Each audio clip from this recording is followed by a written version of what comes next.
So welcome to Roots Revival Interfaith Services. Ivy Rivera will not be with us tonight. I'll be filling in for her space.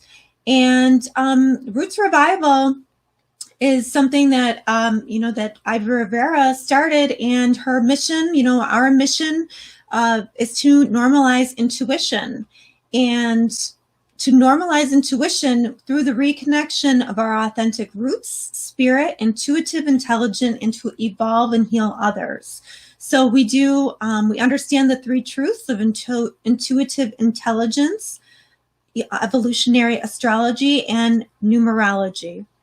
Okay, so we just want to, Danny's here, of course, and Paul left us for a second, but I'm sure he'll be back. And we just want to say a quick prayer that Spirit is with us during this service, and the light comes down and inspires us to give a healing message and to bless others out there. Okay, so tonight's topic is karma. So what exactly is karma? You hear the word a lot.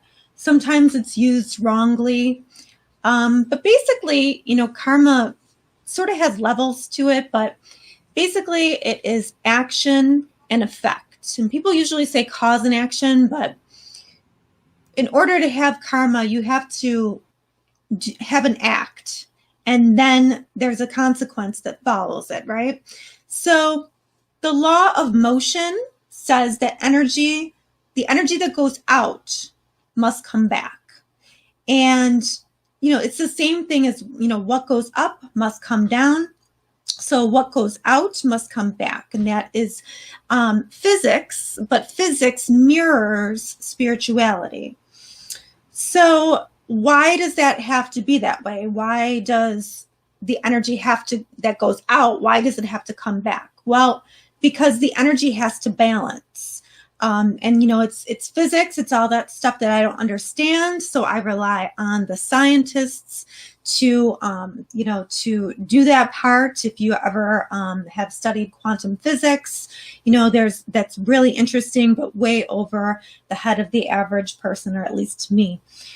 But the energy has to balance. And sometimes, that energy takes a couple lifetimes to balance.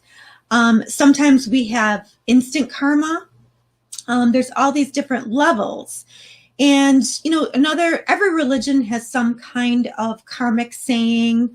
And I don't know all of them, but, like if you ever heard anybody say the golden rule, right? Or, you reap what you sow. People have known this for years. And I know that I was talking to a friend yesterday, and she said, sometimes you don't get to see karma play out, and it's disappointing. And, you can just trust in the universe that it does eventually play out, whether or not you see it.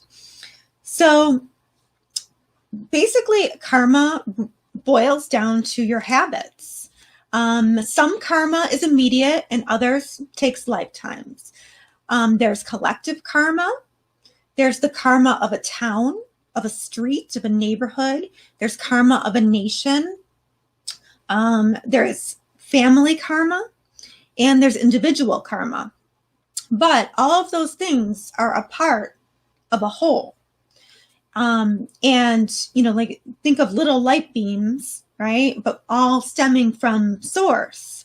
It's almost like, if God was the ocean, you would be like a little shot glass, and like maybe your family would be a cup, so it's like, you're still part of a whole, and, what you do still affects others. So these habits or these cycles, because karma is cycles, and we all know how hard cycles are to break, right? Because there's no beginning and end. It kind of goes around. So family habits can live within your cells, your DNA, right? Because the DNA has memory, and it becomes a cycle, and it's, it can be very difficult to break. So everybody has karma. Everybody makes karma on a daily basis. One way that we create karma is through your daily habits. Think about your daily actions. I know when I wake up, I brush my teeth, I wash my face, I put healthy foods into my body, I drink water. Think about your daily karma. Everybody has those rituals, those routines, and you don't really think of them as karmic, right? But what happens if my daily routines are really bad? What if I get up and the first thing I grab is some whiskey, and then then I grab like Doritos and cake and I'm have these really habits that are not healthy for my body. Well, eventually that is going to catch up, right? And that's eventually going to, maybe at first it'll be fine, but the karma will catch up with myself. And, so think about your mental thoughts, think about your intentions, but your daily routine, are you creating good karma for yourself and for others? Because if your habits are bad, if your habits are unhealthy, how are other people around you being affected by your unhealthy habits? So, it's not just you. You might think, well, I'm just, I'm doing this bad thing and it's just affecting me.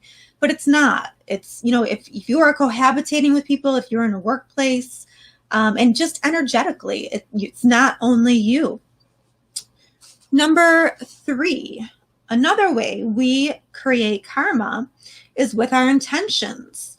So do we intend harm to others? Do we intend to deceive? Do we intend to cheat? That will attract an equal reaction at some point and, catch up with the person. And like I said, it's not always instant.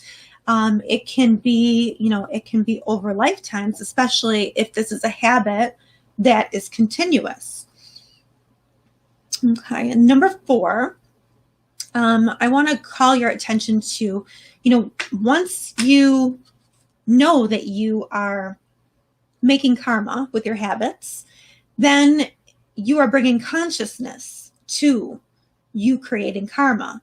So just that alone is great to bring consciousness, because now you can think about it. You're not just going on autopilot. So you're bringing consciousness to the table. Then you have responsible choice. So responsible choice is where we can consider the results of our actions and who, if anyone, will be harmed by that. So, you have a decision to make and you're like, okay, well, if I do this, this might happen. But if I do this, this is going to happen. And you have to kind of think about it, think it out, and, consult your guides, consult your intuition, and then, you make the choice. So being conscious makes you make the choice more wisely. Just think like if you're not attached, if you don't have that consciousness and you're just making decisions, you're not considering anybody else. So that can be, negative karma. How do you know if you're making a responsible choice? Well, you have to really think about how it's going to affect others before you commit to it. The universe isn't going to judge you thinking about it. The universe is going to, react to whatever action you put out. Then there's going to be an equal action that comes back. So you want to always make sure that is good for everyone and yourself. Number 5, it's important to remember that every person and spirit are connected. So if you hurt yourself or others, you're impacting their karma as well. And don't think of yourself as a separate entity, but think of yourself as a whole. Connect with spirit, ask for help in making decisions, ask for help being in the present moment, and know how to look for the signs. Ivy has many classes, and I think free classes about how to look for signs and symbols. So this is to help you make karmic choices that are good, and to tell you what choices not to make as well. If you see yourself as separate, that is really coming from ego. So if you're, saying, oh, those people over there, you know what I mean? Like, I don't care what happened to those people. Or if you're using those people at all, that's probably not creating very great karma. And, if you're operating without compassion for people, then you're probably operating solely from the ego, which, will not create good karmic, effects. So we've been talking about the Aquarian age, and we've been talking about, how we're stepping into that. And Aquarius is supposed to bring equality to humanity and kind of reset our values, more equity. But, and we're everything's in a cycle. So we're starting a new cycle, right? We're starting a new karmic cycle, but nobody really talks about what the negative parts or the low vibration of Aquarius could be. So the low vibration of Aquarius is detachment and separating the heart from the soul. And, the end justifies the means, and creating bad karma because you're kind of just doing what you need to do and you're not thinking of anybody else. You're too detached. So this is like one of the negative sides that we just have to be conscious of, because you could really hurt people if you are not mindful when you are making decisions. When I talk about karma in astrology, I think of three things come to mind. The first one is Saturn, because he's the Lord of karma. He shows you where you need to take responsibility. And really, karma is all about responsibility, because once you're conscious, then you have a responsibility to behave in a moral way, in a conscious way. And, Saturn will say, okay, here's where you have to do this work, but you'll have a good payoff later. So they call him the Lord of Karma. But if you don't do the work that Saturn tells you to do, you're going to feel that karma as well. And I don't think that Saturn is necessarily judging. I just think that, you get what you sow, right? You reap what you sow. So another karmic planet, very karmic planet, is Pluto. And if you look at Saturn and Pluto in your chart, you can see where your karma is. Some of your karma anyway.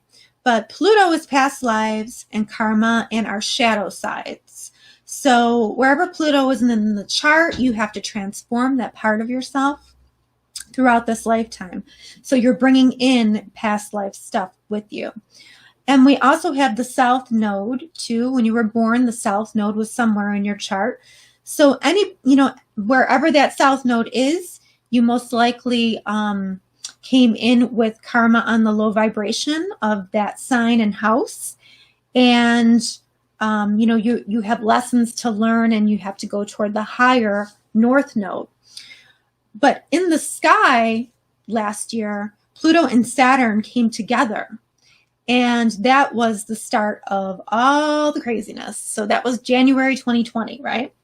When everybody's life changed and hasn't been the same since, because the two planets of karma came together and they said, okay, the world is out of balance now.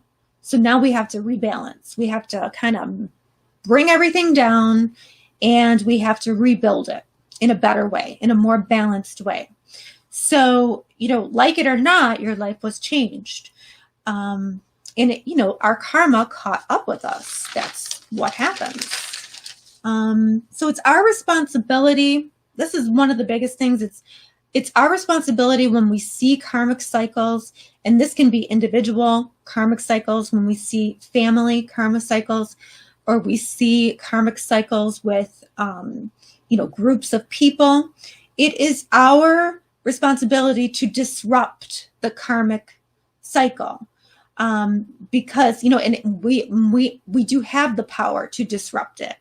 And coming from a place of spirituality, learning about the ego, learning about the higher self, that is a great way to begin to disrupt. And I know that Danny is a huge disruptor because she is an activist. But I want to talk about a little bit about karma that we see in the news, like some of these things that we we have been seeing lately. I know that Danny and I had discussed this a while ago, but Pluto, Saturn coming together, that echoed the karma of the slave trade. And it was a cycle. The cycle was coming to a finish. So we kind of reaped what we sowed there. We had the king who allowed the slave trade to come over to the Americas. And, and that is where everything started to spawn. And now we are being asked to make this right, to balance it. So that is where the process is right now, because we have to live in a more equal and just world. White supremacy just shouldn't be a thing. It's evil. So it has to be eradicated. And the only way to do that is to disrupt the cycle. So we have these activists that are out there and really trying to make a difference, but that doesn't mean that you can't make a difference in your own small way as well, because everybody contributes. One thing that we do see in the news, I was looking at Utah, and there was a school who was saying that they wanted to opt out of Black History Month. And it was by parent request, which was like kind of crazy to me that anybody would even think that that would be a thing. Like, why? And I really couldn't believe it. It was like teaching racism through unconscious means, almost. Like, oh, we don't need to learn about those people. Like, what? Like, that's crazy. So, I mean, they eventually retracted that because of how much backlash they got. But this is how racism is taught. There just should not, it should not even be an option. It's dangerous. It's irresponsible. The karmic repercussions of that. You know what I mean? We're talking about, remember, we're coming out of that cycle from the slave trade. Now we're going into another cycle. We can't repeat that. So everybody needs to get on board with being equal. And if, we have to think as a collective. Are we only thinking of ourselves, ego, or are we thinking about what is good for the whole? And that's really what Aquarius is all about. What is good for humanity? How can we raise the vibration of humanity? And I know one last thing, and then I'll open it up to you guys. One last thing that we are seeing in the news, in Texas, we are seeing, in one of the biggest Trump states, we're talking about, a place that, denies global warming. And, we're looking at there. Are we looking at responsible choice there? I guess I'll just leave it at that.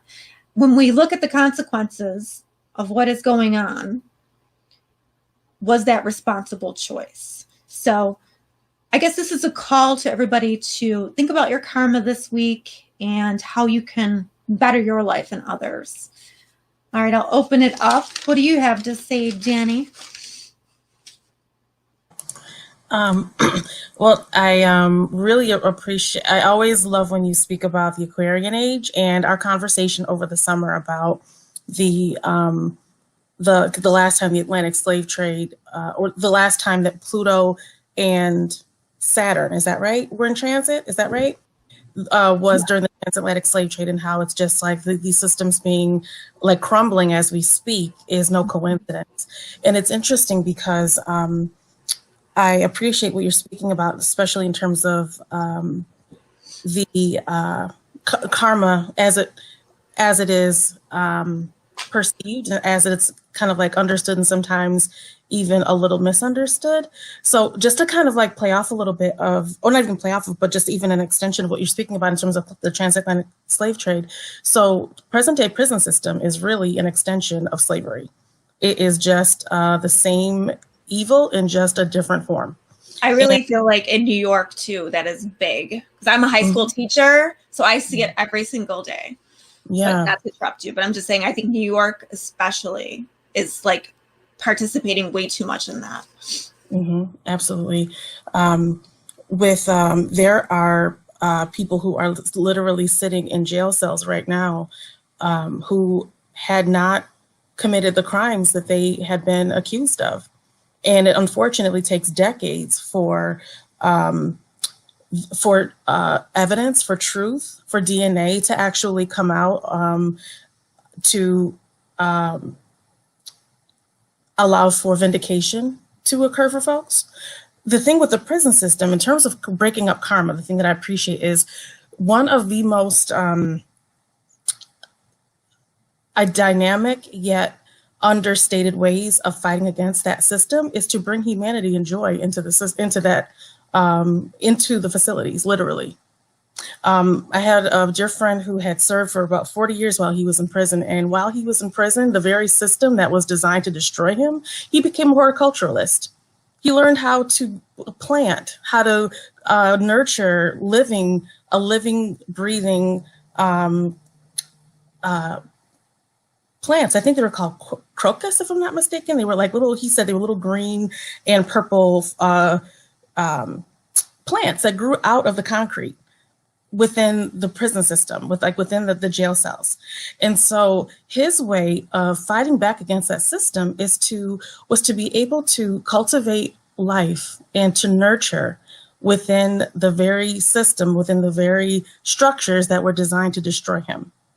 And that in and of itself was disrupt. And I love when you said karma, it's like disrupting that karma, because he literally was disrupting that karma. He was bringing joy. He was reminding folks who were behind bars that they were worth more than the way that they were being treated. Also, something that we see too in terms of karma. And so I want to be very careful when I say this, because everyone has the right to feel and want justice when someone that they love has been taken from them, especially at the hand of violence. One thing that I've seen over the years, and having experienced these feelings myself, having lost someone that I love to gun violence, is when the families of the victims, when they are given the opportunity to show love to the person and the people who may have caused them harm, they choose love over hate. And when I was younger, I didn't quite understand how someone could do that until someone that I loved was taken. And then I started to realize that when you are grieving, especially grief that is sudden, and especially when someone is taken way before their time, it is easy to, and I almost did, and I did a little bit, I went to a really dark place, and I felt myself quickly being sucked into this very dark place. And I prayed, and I actually prayed to God, like, please help me to figure out how to love love the person who had done harm to my family. And so, which would kind of transfers into a little bit in terms of ancestors and guides and God, is that my prayers were answered. And I was sent a mentor who I think we spoke in a previous Roots Revival session on restorative justice. Mm-hmm. And I have a mentor who actually facilitated a restorative justice peace circle at my church. And I learned about restorative justice, and I learned that restorative justice is the process of those who have been harmed and those who have experienced the harm, and who caused harm and experienced the harm, having the chance to become whole. And for the person and the parties who had been hurt, for the folks who did the offending and who did the hurting, for them to listen to how their actions had an impact on others. And it's this opportunity to come to restoration and for everyone to be whole. And once I understood that, it gave me the opportunity to really genuinely feel love for this person, while also being very sensitive to my other family members who just may not have been in that place, and to never force it on anybody. But I feel like, and I love when you spoke before about intention, it's like, I feel like, I may never meet this person face to face. If I do, I pray that I show him compassion. I pray that I wish him well. But there was a point where I genuinely thought, I hope one day he does good. He does well. And the thing is, part of karma, there are people who have served in like 30-year sentences, friends of mine who've served 30-year sentences who became mentors while they were in prison and realized the impact of their actions. And they have shared with me and others how they turned their lives around while they were in prison. And by them intentionally making choices to share their story and to try to uplift the lives of others, that helped me to show love to and genuinely send love to this person who had caused my family harm. And so it is definitely all connected. So just yesterday, one of my favorite movies is called, and it's based off of a book, it's called Cloud Atlas. And it's like a 3-hour movie, but it is so worth it. It's like about reincarnation. And it's kind of interesting because I think of Ivy and mediumship training every time I watch it. And there's a quote in the movie where it says like, our lives are not our own. From womb to tomb, we are connected. And I'm paraphrasing, and it's this is like from with each crime and every kindness, we birth our future.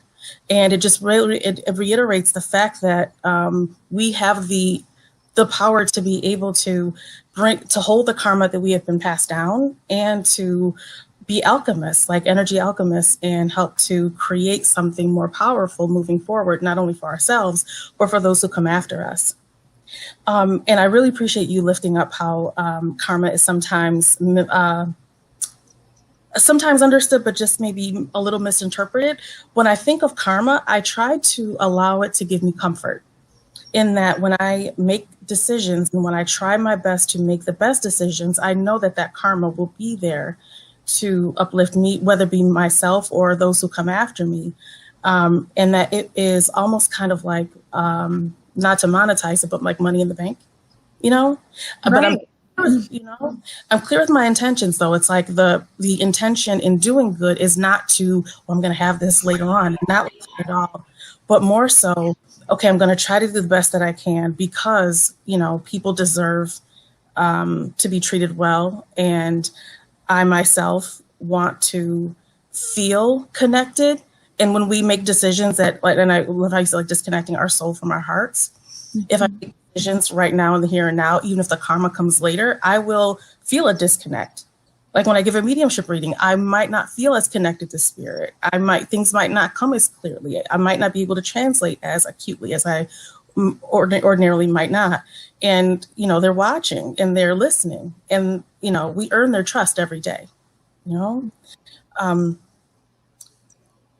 with something that I think about often with karma as well, especially like with the ancestors and our guides and spirit, is that something that Ivy teaches us is like the fact that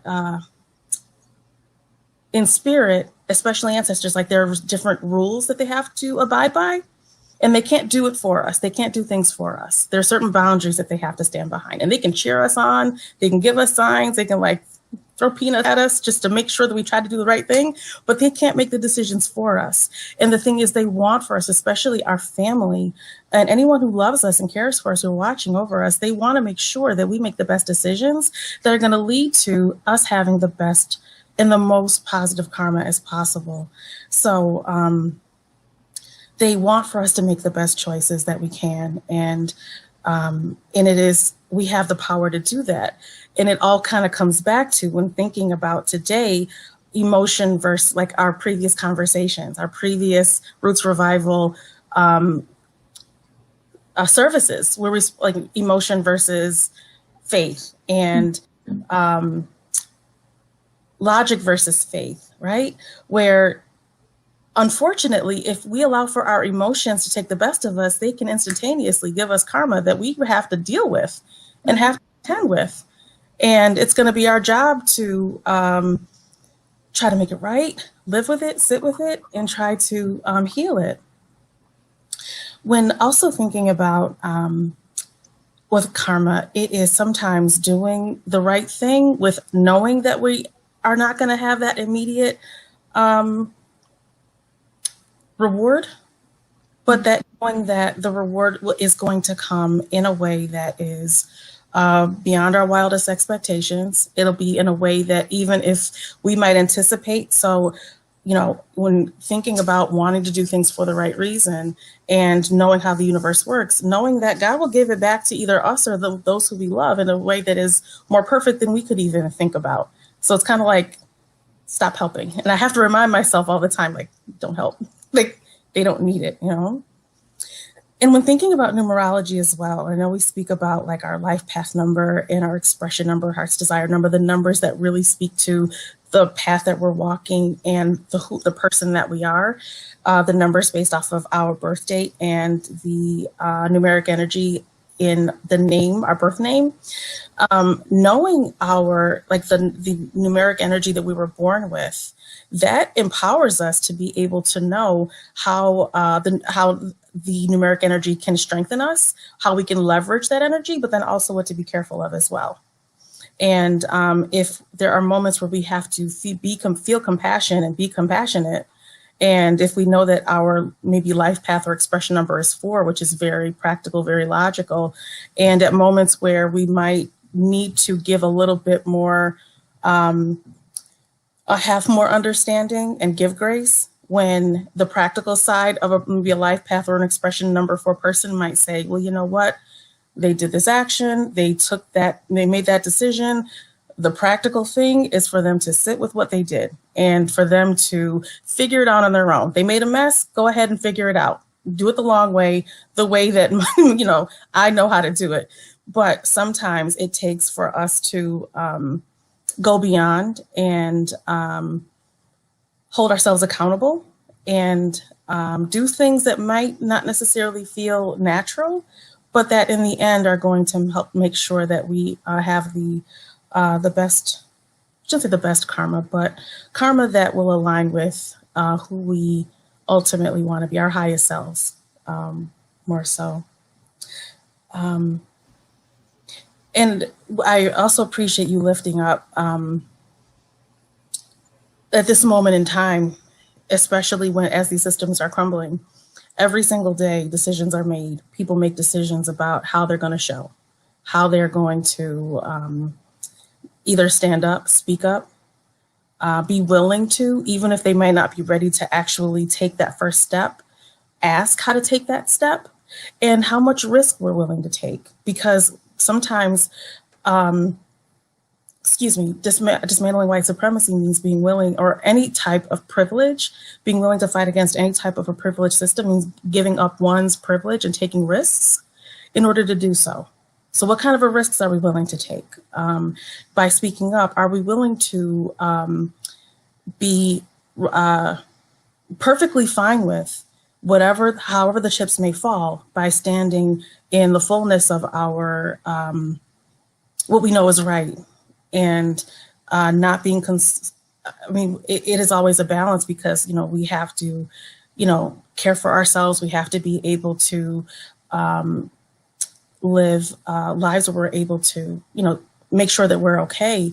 But at the same time, there comes a certain point where we have to be willing to say, you know what, this injustice is too much, and I will deal with the consequences later. So those are some of the thoughts when thinking about karma. Paul, did you have any thoughts? Yeah, sorry for I had to get creative. I tried to hide my screen when I stepped away, and then it kicked me out, and I couldn't get back in without, it was saying that I was using this on a different program, and I couldn't refresh things without kicking everybody out. So hopefully this works and there's no echo and everything's okay. So I apologize for all the wackiness going on there. No, I love everything. You guys are hitting this so powerfully, and it's fantastic. I don't know if you can see the comments, but everybody's really talking about how powerful this is. And I like that you had mentioned Christina about energy, and it's weird. Every Sunday, it just comes back to me. Everything ties into science when we start talking. But I came across a video the other day, last night, I think, of a kid who was telling his parents he grabbed an onion and he kept telling them it was an apple. And they were trying to talk him out of it, and he was stubborn. So he cried and ate this onion like it was an apple. And I didn't, I mean, it's funny, but I didn't really realize why I saw it until today when we were talking about karma. And, you know, it's this, I feel like it's going to sound wacky, but like, it's like an onion on an elastic, you know, and you go, the further away you try to run from this, you know, the more the potential energy is, and then it stretches back and it whacks you, this onion whacks you. But if you just go and like confront, sometimes you have to eat the onion, you know, like karma, you have to eat the onion. And like what Danny was saying with, oh, you can change it with alchemy, then the onion becomes the apple, right? Like, so you eat the onion, it becomes an apple, and then you can move forward. And like, you're not going to run from that apple, or, you know, if you can kind of move it, you know, you can move your karma and stuff that way, but you can change it. And that's the thing. I think a lot of people, they kind of see it in a bad way. Like karma's always out to get him, when it's really only out to get you if you set yourself up that way and you're not doing enough to convert it into something beneficial. Like, you know, you can give and give and give, and people say, oh, it's good karma, it's adding to my karma, which, yeah, sure, that's great, it's building there. But if you have things that you're not settling, you're just kind of distancing, you're adding this distance, and you're going to get whacked harder by that onion. And, you know, it's tough. It's like, I know you both have nice shadow work mini classes coming up, so this is going to be fantastic, but it's something you have to do. You have to figure out why you are just over giving maybe and trying to buy yourself karma instead of just eating the onion. You know, eat the onion and turn it into the apple that you're kind of just painting it right now. You're trying to paint the onion. I don't know. Yeah, I think that, you know, like when Danny was speaking about intention, you know, it really has to come from the soul or from the heart. You know, when you are making a decision or you are helping somebody, you know, you can't just help somebody and be like, oh, you know, I help everybody and nobody helps me. And you know what I mean? Like, it's got to be you have to be in the right mind frame for that energy to come back. You can't be like, well, I'm going to go and hand money out to everybody so that I get money. It really just has to be genuine and from the heart. You know, intention, and you have to not expect anything back from it. It just has to be a way you live. And really, karma is, you know, habits. And, you know, we all make choices. We don't always make the right choices, but you have to look at the intentions behind the choices. I know that Teach Me Something New, Elsie was asking about the transatlantic slave trade.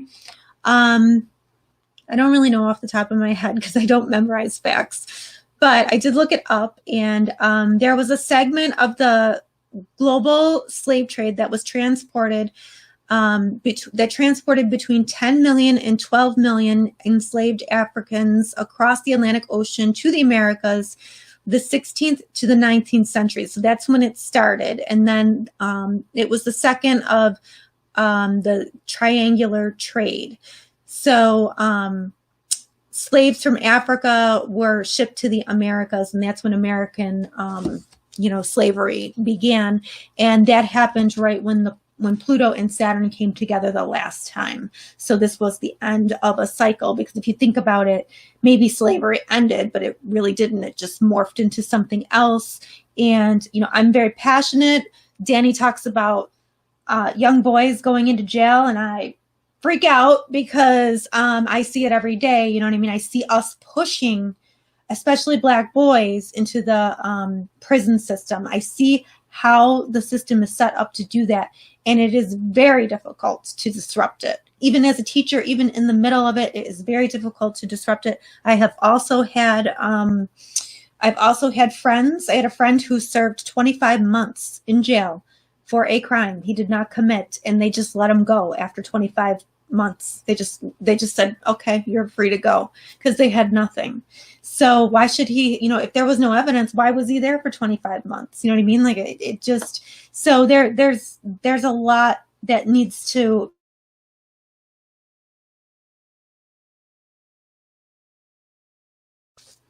we have to build better karma.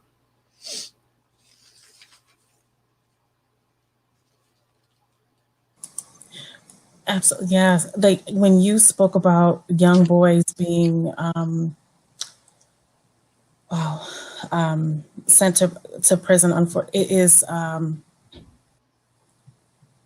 it it is literally history repeating itself as we speak, as we live.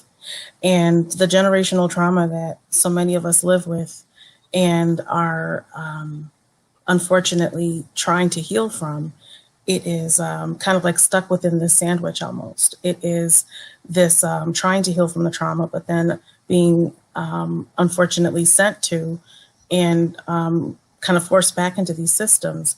And then once they're actually in those systems, then it is a matter of being told to pull yourself up by your bootstraps once they then are not victims of, but victimized by these systems. And it's just this unfair set of unspoken rules. Some of them are outrightly explicit. It's just, it's awful. It's really awful. Yeah, people have no idea. They really don't until you actually see it. You see the roadblocks, just one roadblock after another roadblock after another roadblock, making it so that people give up on purpose. Yeah. And we also see women. One of the most disgusting aspects of the system is the fact that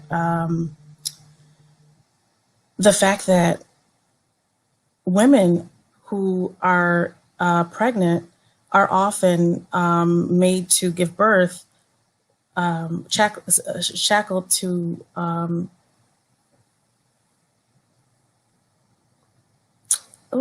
they're literally their ankles and their arms are shackled to a bed while they're giving birth, and it is one of the most horrific things to ways that women are it's just disgusting. It's absolutely horrific. And it really is tantamount, and it is reflective, unfortunately, of what we saw during enslavement, like when women would give birth and then their babies were taken and stripped from them. So then, hundreds of years later, we have women, many of whom are women of color, who are chained to a bed, given birth. They give birth, and then maybe for a short period of time, they're allowed to stay with their children. But then it's just so awful. It's so unfortunate, and a lot has to be done. So much needs to be changed. Also, we, in terms of folks who identify as trans, one of the, there are so many things about these systems that are disgusting, but one of them is, a trans person, when a trans person is sent to prison, that a person is often sent to a facility whose, the gender of that facility is, they're sent to a facility that is associated with their birth gender as opposed to who they are, as opposed to how they identify. And the torture, the inhumane treatment is just, unspeakable. And so there's just a lot. Every time someone speaks up and speaks out against these systems, it raises our collective vibration. And the commitment to making change is also something that I feel like adds to our collective trauma. It adds to, and it helps to heal this the karma that has been sent down to us, passed down to us rather. Excellent.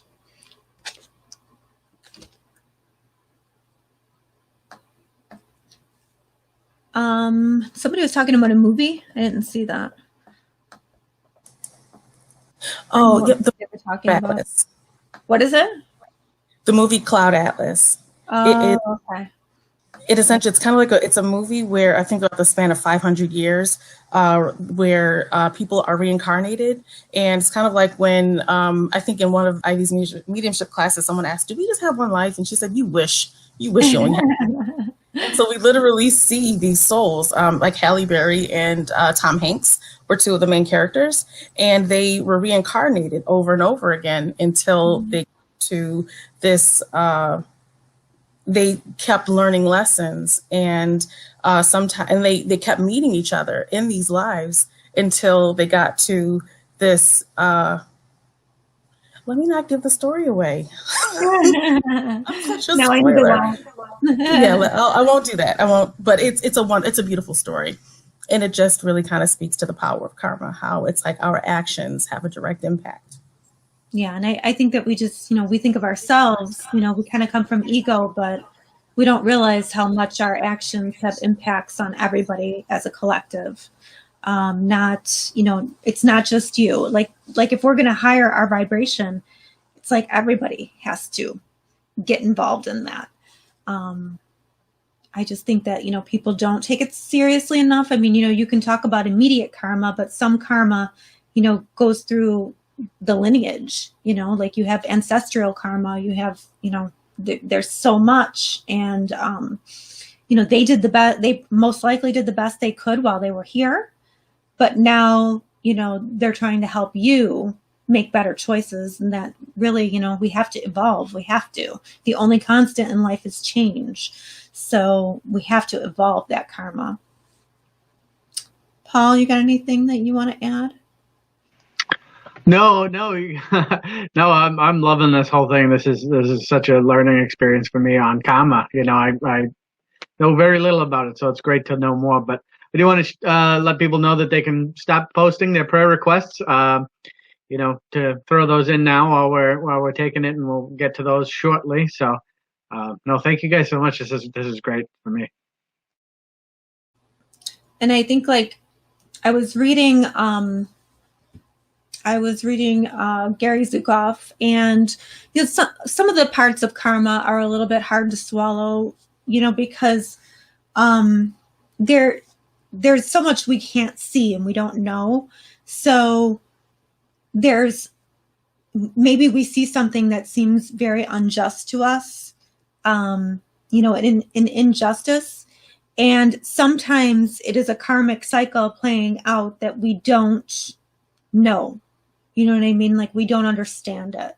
And, we know there's no random acts. We know that everything, it has a purpose. And even though it seemingly doesn't, sometimes it ends up being karma from a past life or something like that. So that is interesting as well. But I think that we can take control and we can empower ourselves by just being aware and changing, disrupting it, by, being conscious, thinking about our daily habits. And, another big thing too with karma, do you know your soul's purpose? Are you actively working towards your soul purpose? Or are you just kind of wandering around here? What are you doing here? What are you doing here on earth? Know your purpose. Know that you have a place here. Everybody has a special talent or a special gift to give people. So start by doing that and creating good karma. That's what I think anyway.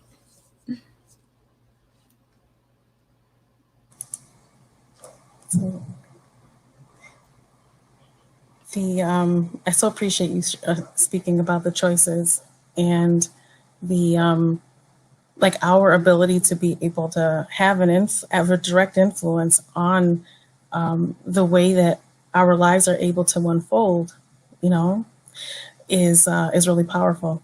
Something that's interesting too, and when thinking about today, and even as you were speaking, it really kind of affirmed it, that sometimes with karma, and the Spirit does this sometimes, Spirit does this in readings, Spirit does this in general, when you ask for guidance, what should I do? And sometimes the answer is, it's up to you. And it's just, I don't want that answer. I don't want it. Sometimes it's I kind of want a definitive answer, but sometimes we're not given a definitive answer because it is up to us to make the decision. And it is up to us to hold the karma of the decision. And the thing is, So they know that we're given just enough sometimes, and no disrespect, like at all.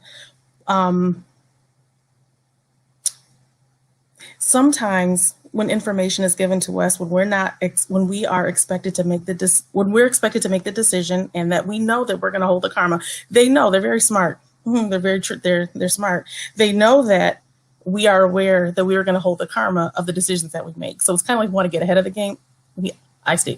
I want to sometimes get ahead of the game and say, okay, what is going to be the thing that's going to be the most, the least harmful thing, and the thing that's going to allow for me to have calm, and whatever it is, I'll just do it.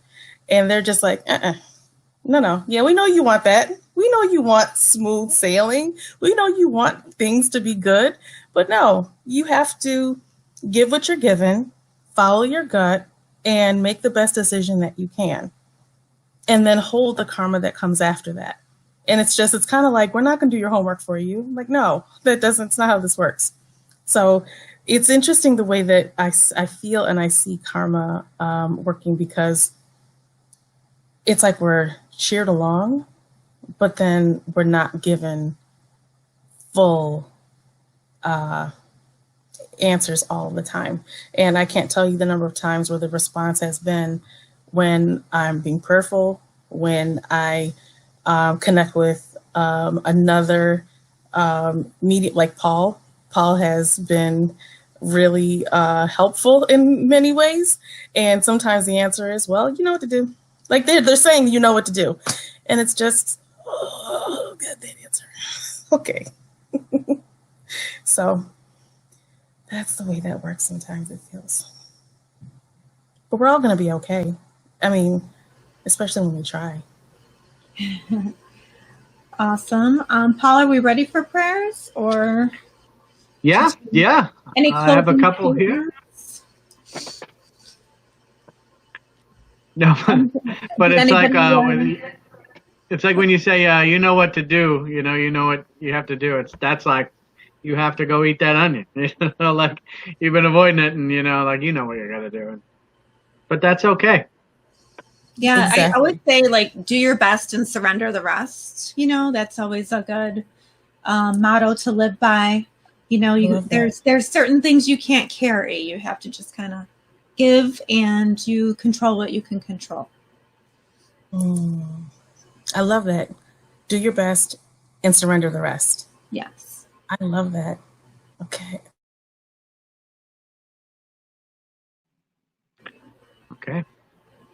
Okay, you're gonna move ahead with prayers? Yeah, let's start in on the prayer. So if you have some to submit that you haven't submitted yet, please do so now, and we'll get to them right as we get through these. But we have a couple prayers here. We want one for Alex. Okay, she has a prayer for her grandmother, who was just diagnosed with breast cancer and goes in tomorrow to find out what stage it is in. So let's lift this up for Alex, her grandmother, her family, and the doctors. Claim this healing. Prayer for Alex's family. This one is from Liz, who has a prayer for the children, especially those in toxic situations and poverty. Thank you for that one, Liz. Let's lift that up for the children. And pray for the children and claim healing and safety and quick escape in certain situations for those children.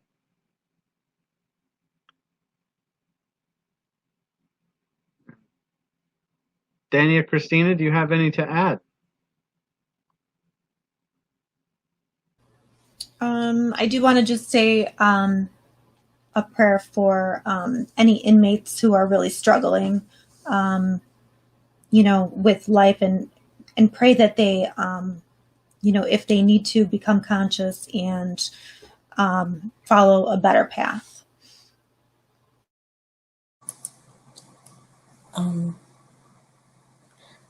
Also, would love to pray for the people of Texas, those down in Texas who are suffering as a result of the horrific storms that have hit. Pray that everyone who is without power, without heat, without running water, that all of their utilities are restored, that they receive all of the food and nourishment and resources that they can possibly need, and that there be no more deaths as a result of the storm. We pray for them and pray that their healing process and restoration process is as quick as possible.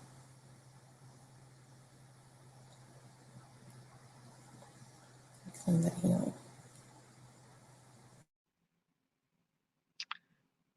We have one from Amy, who wants a prayer for Tiara Lott's family, that they may find comfort and healing during this difficult time. Let's lift this up for Tiara's family. Tiara herself here, healing and some sense of closure, that she can get, from the other side. Lift that up and claim that healing for Tiara's family, friends, loved ones, and her herself.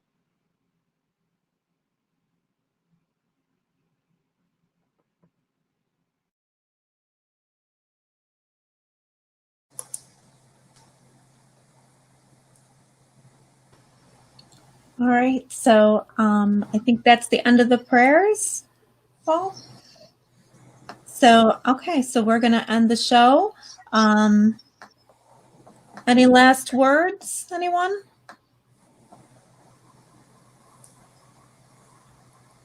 Well, Thank you, Danny, for all your insight. It's my pleasure. Absolutely. Thank you, Paul. You're very welcome. Thank you, too. This was fantastic. I learned so much. Thank you. All right, thanks, everybody. Thank you.